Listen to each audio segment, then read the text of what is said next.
Assalamualaikum warahmatullahi wabarakatuh. Saya Rehanti Syifa Miranda Adista dari jurusan Kesehatan Masyarakat Fakultas Kesehatan dengan NIM 202103011061 ingin mempresentasikan tugas ulangan akhir semester Bahasa Indonesia perihal ragam bahasa. Jadi di sini yang pertama saya akan menjelaskan pengertian dari ragam bahasa. Ragam bahasa menurut Bahman tahun 1990 yaitu variasi bahasa yang menurut pemakaian berbeda-beda menurut topik yang dibicarakan. Lalu menurut Effendi tahun 2008, ragam bahasa yang baik adalah ragam bahasa yang oleh penuturnya dianggap sebagai ragam bahasa yang mempunyai presentasi yang tinggi, yang biasa digunakan di kalangan terdidik, di dalam karya ilmiah ataupun surat menyurat yang bersifat resmi yang biasanya disebut sebagai ragam resmi. Penyebab terjadinya ragam bahasa itu atas 3 faktor. Yang pertama faktor budaya, yang kedua faktor sejarah, dan yang ketiga faktor perbedaan demografi. Faktor budaya itu terjadi karena setiap daerah memiliki perbedaan kultur atau daerah hidup yang berbeda, seperti di wilayah Jawa dan Papua ataupun wilayah Indonesia lainnya.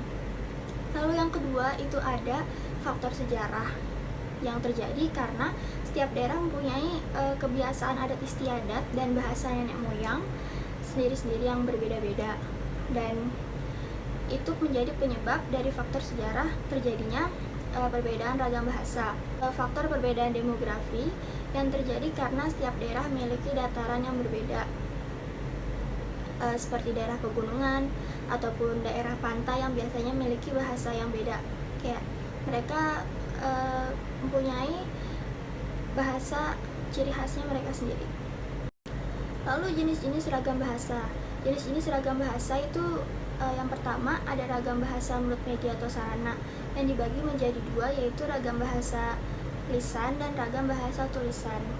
Ragam bahasa lisan ini mempunyai ciri-ciri seperti memiliki orang kedua atau teman bicara. Lalu pada ragam bahasa ini tergantung situasi, kondisi ruang, dan waktu. Lalu tidak harus memperhatikan unsur gramatikal, hanya perlu intonasi serta bahasa tubuh. Lalu yang keempat berlangsung cepat. Yang kelima sering dapat berlangsung tanpa alat bantu. Lalu yang keenam kesalahan dapat langsung dikoreksi. Yang ketujuh dapat dibantu dengan gerak tubuh dan mimik wajah serta intonasi. Lalu yang terakhir dipengaruhi oleh tinggi rendahnya nada. Lalu yang kedua ada ragam bahasa tulisan yang mempunyai ciri-ciri seperti dia tidak memerlukan orang kedua atau teman bicara, lalu bersifat objektif dan tidak tergantung kondisi ruang serta waktu, mengembangkan konsep makna yang jelas, harus memperhatikan unsur gramatikal, dan dia berlangsung lambat. Lalu struktur bahasanya itu jelas, susunan kalimatnya juga jelas dan runtut. Lalu dia juga selalu memakai alat bantu, dan kesalahan tidak dapat langsung dikoreksi. Lalu kemudian ragam bahasa menurut pendidikan yang dibagi menjadi ragam bahasa baku dan ragam bahasa tidak baku. Ragam bahasa baku ini punya ciri-ciri seperti mantap, dinamis, cendekia, dan seragam. Maksud dari ciri-ciri tersebut yaitu seperti mantap, itu artinya sesuai dengan kaidah bahasa. Kalau yang kedua dinamis itu artinya tidak statis dan tidak kaku. Lalu cendekia itu artinya ragam baku biasanya dipakai pada tempat-tempat resmi. Lalu seragam itu artinya proses pembakuan bahasa ini adalah proses penyeragaman bahasa. Seperti contohnya pelayan kapal terbang dianjurkan untuk memakai istilah pramugara dan pramugari. Selanjutnya ada ragam bahasa dalam bidang wacana. Ragam bahasa bidang wacana meliputi ragam ilmiah dan ragam populer. Ragam ilmiah merupakan bahasa yang digunakan dalam kegiatan ilmiah, ceramah, atau tulisan-tulisan ilmiah. Sementara ragam populer itu digunakan dalam pergaulan sehari-hari dan tulisan populer. Ciri-ciri dari ragam ilmiah yang pertama itu bahasa Indonesia sebagai ragam baku, yang kedua penggunaan kalimat efektif, yang ketiga menghindari bentuk bahasa yang bermakna ganda, yang keempat penggunaan kata dan istilah yang bermakna lugas dan menghindari pemakaian kata dan istilah yang bermakna kias. Lalu yang kelima menghindari penonjolan persona dengan tujuan menjaga objektivitas isi tulisan, Dan yang terakhir, adanya keselarasan dan keruntutan antar proposisi dan antar alinea. Kemudian ada ragam bahasa menurut cara pandang penutur. Menurut cara pandang penutur, ragam bahasa dibagi menjadi 4, seperti ragam dialek, ragam terpelajar, ragam resmi, dan ragam tak resmi. Contohnya itu kalau di ragam dialek, gue udah baca buku itu. Kalau misalnya di ragam terpelajar, dia itu saya sudah membaca buku itu. Kalau di ragam resmi, dia tuh sama kayak yang contoh ragam terpelajar, dia tuh contohnya kayak saya sudah membaca buku itu, karena mereka sama-sama menggunakan bahasa baku.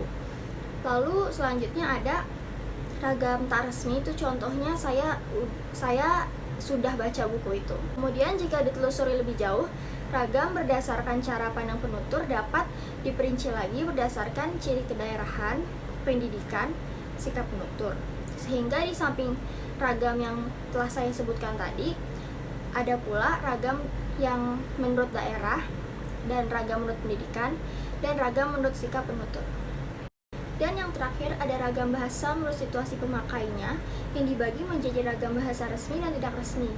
Ragam bahasa resmi biasa dipakai dalam situasi resmi seperti pertemuan-pertemuan, perundang-undangan, peraturan-peraturan, dan lain-lain.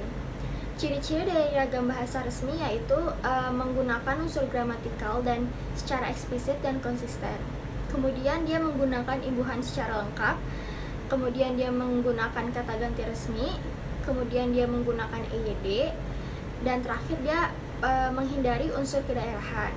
Lalu kalau ragam bahasa tak resmi adalah bahasa yang digunakan dalam situasi yang tidak terlalu penting atau tidak terlalu resmi, seperti percakapan pribadi atau pergaulan dan lain-lain. Ciri-ciri dari ragam bahasa tidak resmi itu adalah kebalikan dari ragam bahasa resmi.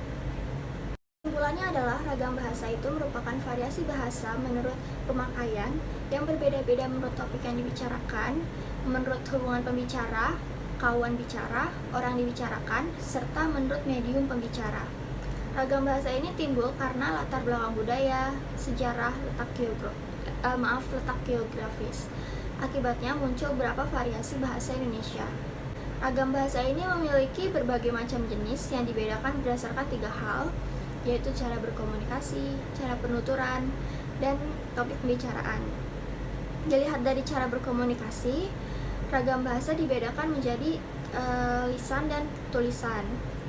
Dalam hal ini, penggunaan ragam lisan lebih baik karena seorang dapat langsung mengekspresikan apa yang ingin diungkapkan daripada menggunakan tulisan. Dilihat dari cara penuturan, ragam bahasa dibedakan menjadi ragam dialek, ragam terpelajar, resmi, dan tidak resmi. Lalu kalau dilihat dari topik pembicaraan, ragam bahasa dibedakan menjadi ragam topik, ragam sosial, ragam sastra, ragam politik, ragam fungsional, ragam jurnalistik, serta ragam sastra. Sekian presentasi ragam bahasa dari saya, kurang lebihnya mohon maaf. Assalamualaikum warahmatullahi wabarakatuh.